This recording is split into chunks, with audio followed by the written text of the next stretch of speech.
Hey everybody, today is November 21st, so we'll be looking at MTG stocks November 20th. We actually have pretty decent spike here today. Some of the other ones, well, some of these, I don't know if the spike's deserving, but they're very good cards, so we're going to look at those. But the first one, we'll go ahead and look at Shivan Reef. It's just a land card, it's nothing too special. I'm sort of sad that it's spiking up though, because I feel like these lands should be a little bit more accessible than $13. Um, but this is an older version. I do not know if the newer versions have spiked up this much yet. But anyways, this is what they call a pain land.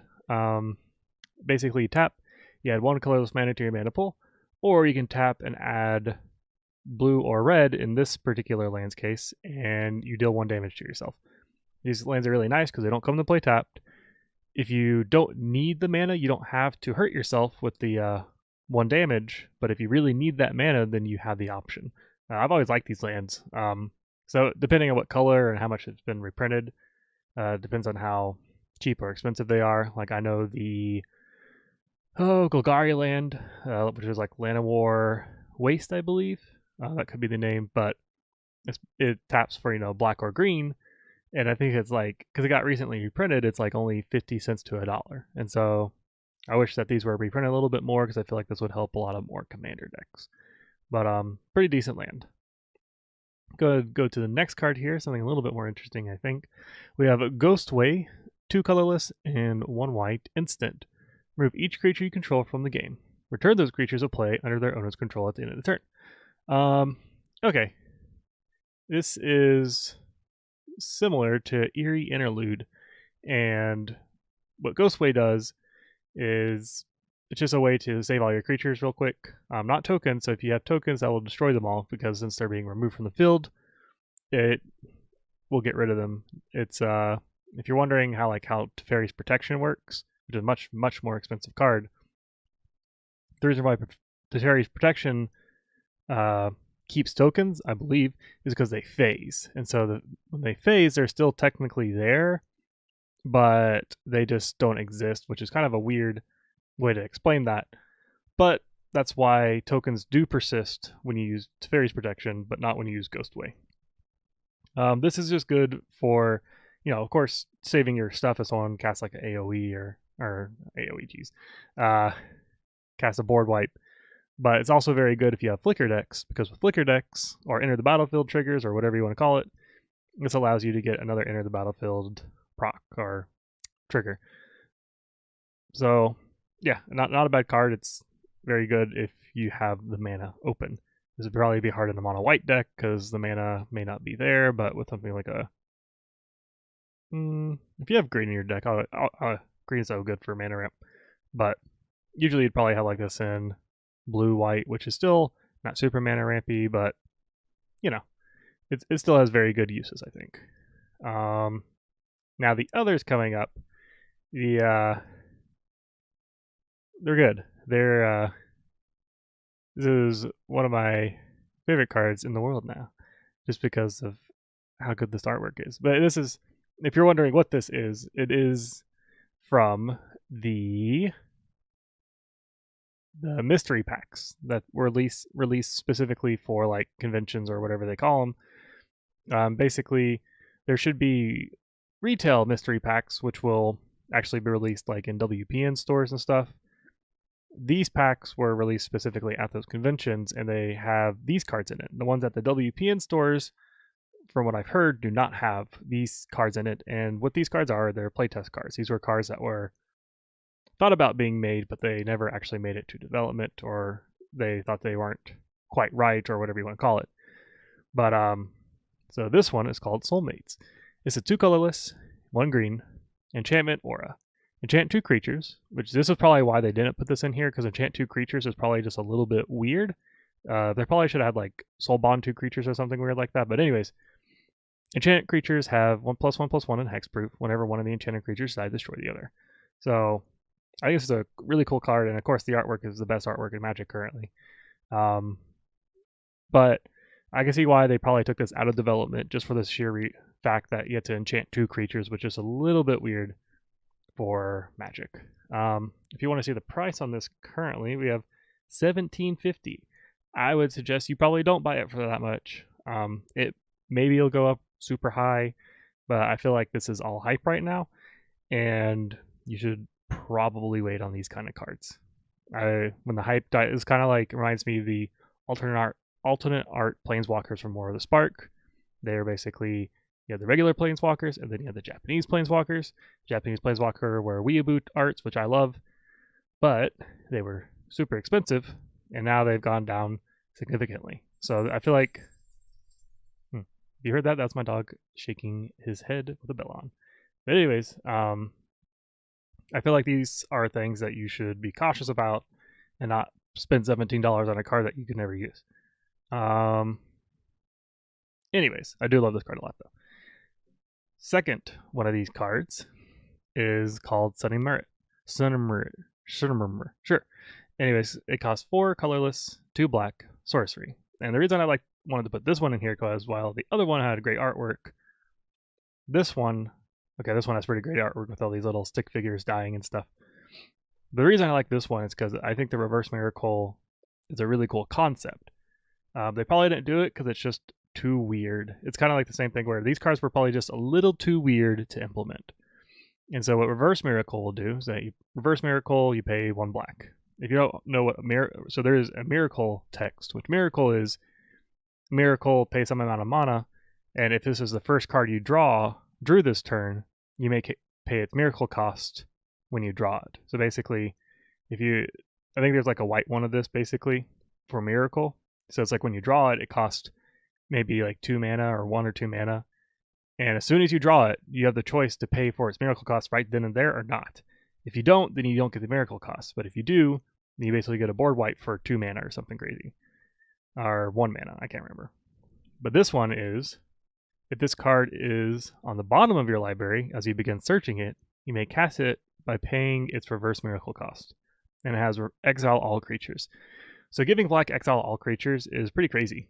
But I think the other thing about this, they probably don't want to put it in here, is because that means you have to check the bottom of your deck every single time. And I don't know if cheating was a thing where like maybe you won't want this because people could cheat this or something weird, but I would assume more of the reason is just that having to look at the bottom of your deck every time you search it is probably just a weird mechanic, and they probably thought about it and are like, I don't think it probably just didn't flow well. It was probably just a weird play test. Regardless, though, I think this is an awesome mechanic because I think you could really build decks around like putting cards on the bottom of your library and then tutoring out something or something of that effect. So it's kind of sad not to see it in here, but I guess I can understand why, sadly. Then we're going to go ahead and go to our commander of the week. Not really week, but day. All right. Arcanis the Omnipotent. I'm going to make sure real quick that I have not done this card. It sounds familiar. Arcanis. I have not. Awesome. So Arcanis the Omnipotent costs 3 colorless and 3 blue. He's a legendary creature wizard, and he has the ability of tap, draw 3 cards. And then he has the other ability of pay 2, 2 blue, and you return them to your owner's hand, and he's a 3/4. So the reason I brought this one up is that I recently updated my first EDH deck, which is Arcanis deck. And you're thinking, okay, Arcanis, that's whatever, you draw 3 cards. And probably how most people will build it is they'll probably build like very control-y and try to get value off those draw cards and something like that. When I first made this deck was I put a bunch of Merfolk. And I was like, I want to draw cards because I have a bunch of Merfolk. And so that was my idea. I still kept that idea, and I think it works out okay. It's definitely not amazing. I think you could probably do a blue-green Merfolk deck a lot better because there's a lot more power spikes you can do with that. But I'm fairly satisfied with what came out with it. But I think Arcanis is a pretty cool commander. I mean, it's probably a better one of in the 99 more than a commander, just because 6 mana is a lot. And if someone kills it, then you're just a sad person, basically. If you can give it haste, I think it's like if you have like red or something that allows it to have haste pretty easily, then that'd be nice. But The only reason I kept it in my Merfolk deck that way, because since I figure I'm going to have a lot of low-cost creatures, this basically kind of creates an aggro deck. And so once you get to the point where you can actually cast Arcanis, which is maybe like turn 4 to 6, maybe earlier if you're lucky, maybe later if you're unlucky. But this basically is like, okay, I cast out a lot of my hand, I need cards back. Cast out Arcanis. If you can wait a turn, tap, you get your cards back. That's kind of the idea. And I think in blue aggro that could potentially help, but it's probably not the best card. And then kind of our random card for tonight, or my random card for the night. This was in my Arcanis deck, and I actually really like this one. Blue doesn't have a ton of mana ramp besides like artifacts and things like that, but High Tide is 1 blue, instant, until end of the turn. All islands produce an additional water when tapped for mana. I don't know why I say water, blue, whatever. So what's really nice about this is that on turn 4 for at least the Arcanis deck, if you at least got 4 islands, then you can pay 4 mana or pay 1 mana for High Tide, tap the other 3 and get 6 mana. I think this was actually really good. It seems like for mono blue definitely. For dual colors probably okay, and anything above that's probably not very good. But it just seems like a very good card for mono blue, and I feel like if you do have a mono blue deck, you'll probably want to put this High Tide, and that may be obvious, I don't know, but it's not very expensive, and getting like, I mean, especially if you have like Krakens or Leviathans in your deck or whatever, then you can maybe like turn 5 put out a huge Leviathan and just really mess people up. So it seems pretty fun. And then we're gonna kind of end off the night with our random cards as usual. So random card numero uno is Raging Goblin. It's a 1 mana 1/1 haste goblin. I feel like I have this card because this star. Let's see, does it show us? I'm trying to see. Oh, starter. Yeah, starter 1999. I feel like we were like at a Target or no, Kmart. I think we just saw one of these. It's either that or Portal, a Portal deck or something.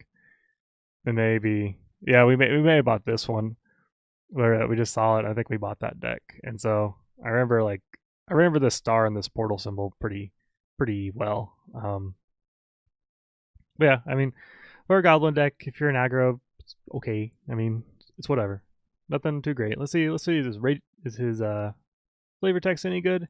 He raged at the world, at his family, at his life, but mostly he just raged. Okay, that's pretty good actually. I like that. At least he has a pretty good flavor text. Let's see, and then we're gonna do a random card number dos. Oblivion Ring. I've seen this card. It's 2 colorless, 1 white enchantment. When it enters battlefield, exile another permanent. Target non-land permanent. When it leaves the battlefield, return the exiled card to the battlefield under its owner's control. So this is basically just a way to exile anything. And the good thing about this is if you're desperate and you need something gone, then you can put it out. And then the person has to waste a resource to bring it back. In a white deck like this at least would potentially give you time to bring up another answer if it's something like detrimental. Like if it's like if he has us out, we can't play, or we can't, or he's going to win with that card, then at least this can kind of like stall.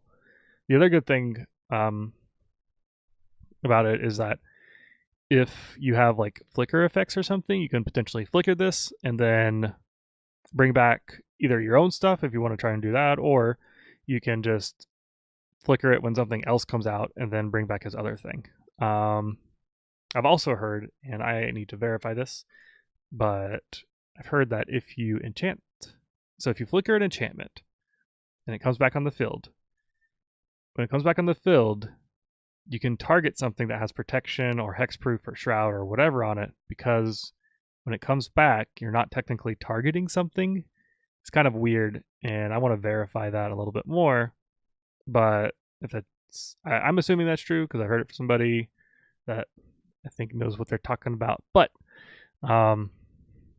regardless of that one, it's okay. I think it's an okay card, especially depending on what your deck is based around. And I think in drafts, this would be pretty decent too, because exiling cards in draft may be pretty good, especially when people probably don't have a ton of enchantment destroys. yeah, I think that'll be it for tonight. I hope you all enjoyed and have a good one. See you next time.